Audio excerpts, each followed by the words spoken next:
نبی علیہ الصلوۃ والسلام خود کس طرح والہانہ محبت فرماتے سیدنا حسین رضی اللہ تعالیٰ عنہ سے،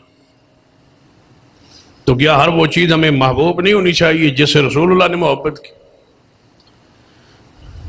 بعض علماء کرام نے تو اس حدیث کے تحت لکھا ہے،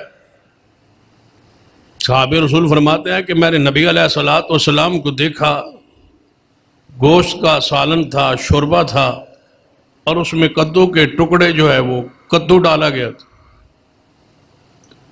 تو نبی علیہ الصلوۃ والسلام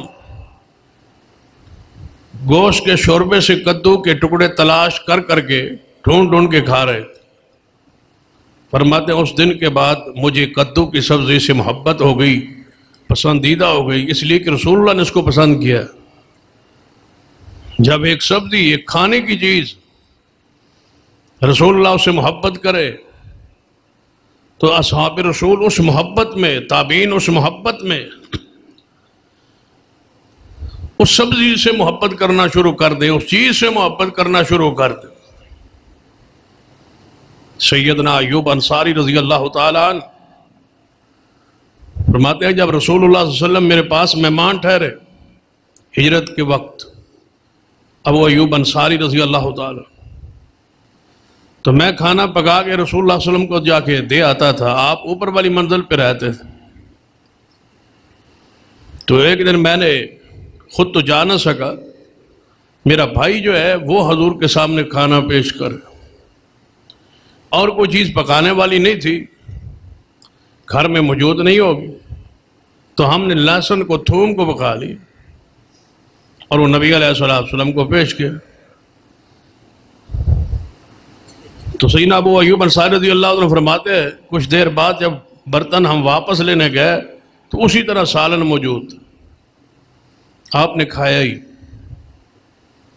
تو میرے بھائی نے پوچھا یا رسول اللہ صلی اللہ علیہ وسلم آپ نے سالن نہیں کھایا؟ فرمایا لہسن جو ہے یہ مجھے پسند نہیں، میں اس کو نہیں کھایا کرتا، مجھے پسند نہیں۔ تو سیدنا ابو ایوب انصاری فرماتے ہیں اس دن کے بعد مجھے سب سے زیادہ پسند جس چیز کا سالن تھا وہ لہسن کا تھا، تھوم کا تھا، لیکن اس کے بعد میں نے کبھی نہیں کھایا اور مجھے ناپسند ہو گیا رسول اللہ کی وجہ سے۔ صحابہ کرام کا معیار دیکھ، جب ایک حدیث ہے کہ نبی علیہ الصلوۃ والسلام سیدنا حسین ابن علی سے محبت کرتے تو ہماری ساری محبت رسول اللہ کی وجہ سے، ہمارا سارا پیار اصحاب رسول، آل رسول، اہل بیت اسی نسبت کی وجہ سے ہے کہ وہ رسول اللہ کے گھر والے، تو ہم ان سے اپنی محبت کا، عقیدت کا کیوں نہ اظہار کریں؟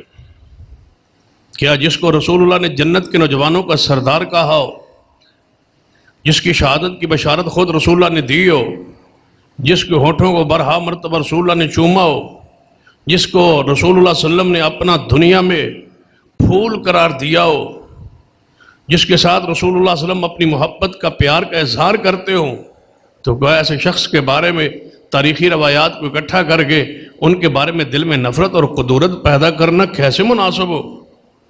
ایمان کیسے باقی رہے؟ تو ذرا اپنا دل اور دماغ جو ہے اس حوالے سے ہر جوان کو کھولنا چاہیے کہ سیدنا حسین ابن علی کے حوالے سے جب ذکر خیر ہو تو ہمیں یہ بات کہنی نہ پڑے کہ ہم حسین ابن علی کو مانتے ہیں بھائی، ہم حسین ابن علی سے پیار کرتے ہیں بھائی یہ ہم ثبوت کیوں دیں؟ ہمیں اس کی ضرورت کیوں پڑ گئی ہے؟ ہم بارہا مرتبہ اس کا ذکر کیوں کرتے ہیں؟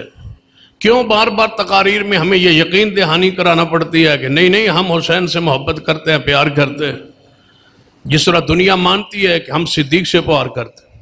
کبھی ہم نے کہا ہے کہ دنیا سن لے ہم صدیق سے پیار کرتے ہیں؟ نہیں، کیوں؟ دنیا جانتی ہے، جس طرح دنیا کے علم میں ہے کہ یہ سیدنا عمر سے، سیدنا عثمان سے محبت کرتے ہیں، تو پوری دنیا کو باور کرانا چاہیے اور یہ بات مسلمہ ہونی چاہیے کہ ہم سیدنا حسین ابن علی سے بھی محبت کرتے ہیں، بجائے اس کے ایک بندہ دفاعی پوزیشن پہ آ جائے، نہیں تم کہتے ہو نہیں مانتے، نہیں ہم مانتے ہیں، ایسی بات نہیں۔ حسین ابن علی سے محبت، عقیدت کا اتنا اظہار ہو، پھر آپ سوچے جب آپ نماز پڑھتے ہیں تو کیا کہتے ہیں؟ اللہم صلی علی محمد وعلی آل محمد. تو حسین کی شان کے لیے یہی کافی نہیں ہے؟ وعلی آل محمد، اللہم بارک علی محمد وعلی آل محمد. ہمارے نزدیک تو یہ درود مسنون ہے، مشروع ہے، ہر نماز میں پڑھا جاتا ہے. جب کوئی نماز ان کے ذکر خیر سے خالی نہیں، جب ان پر درود پڑھے بغیر نماز ہے ہی نہیں، تو پھر ہمیں کیوں ضرورت پڑی ہے کہ ہم لوگوں کو سمجھائیں کہ نہیں جی ہم حسین ابن علی کو مانتے؟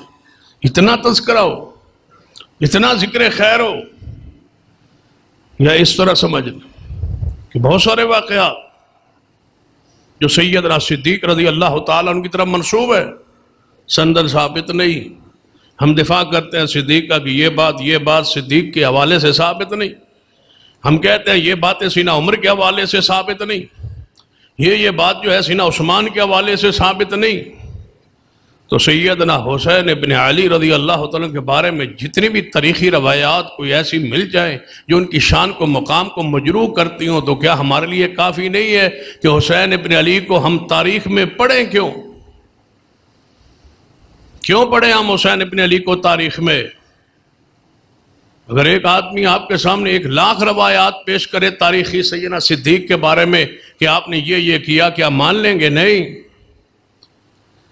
ہم کیوں تاریخ کا سہارا لیتے ہیں؟ کیوں تاریخ کے پیچھے لگتے ہیں؟ کیوں تاریخ کی بنیاد پر کبھی اصحاب رسول کو اور کبھی آل رسول کو مجروح کرنے کی کوشش ہوتی ہے، یا سنتے ہیں یا برداشت کرتے ہیں؟ کیونکہ سیدنا حسین ابن علی تاریخی شخصیت کہ تاریخ میں ان کو پڑھے، ان کا تاریخ نے تعارف کروایا ہے، ان کا ذکر صرف تاریخ میں ہے. کیا تاریخ ہی ان کا تعارف پیش کرتی ہے؟ سیدنا حسین تو قرآنی شخصیت ہے، ان کا ذکر تو قرآن میں ہے، ان کا ذکر تو حدیث رسول میں ہے. جب ذکر ان کا قرآن اور حدیث میں ہے تو پھر تاریخ کھولنے کی ضرورت کیا ہے؟ پھر ان کو وہاں ڈھونڈنے اور تلاش کرنے کی ضرورت کیا ہے؟ پھر ان کے حوالے سے وہ روایات لا کے ان کے مقام اور شان کو مجروح کرنے کی ضرورت کیا ہے؟ اب تاریخ کہے کہ حسین ابن علی رضی اللہ تعالیٰ عنہ اقتدار کے حریص تھے، نعوذ باللہ. تاریخ کہے کہ انہوں نے بغاوت کی ہے، تاریخ کہے کہ انہوں نے دنیا کی چاہت اور مال اور اقتدار کے لیے سفر کی ہے.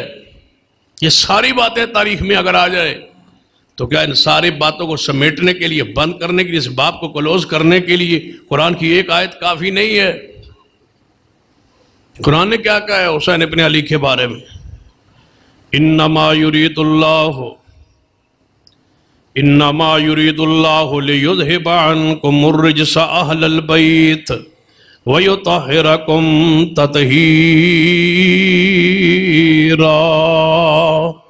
اللہ نے ارادہ کر لیا ہے اے اہل بیت تمہارے دل سے دنیا کی محبت کھینچ کے پھینکنے کا، تمہارے دل سے دنیا کی محبت اور چاہت ختم کرنے کا اللہ نے آسمان پہ فیصلہ کر لیا.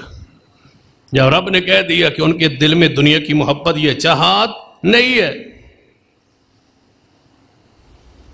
اللہ نے ارادہ کیا ہے، اور جب وہ ارادہ کرے اذا اراد شیئا ان یقول له کن فیکون، تو پھر باقی کیا رہ جاتا؟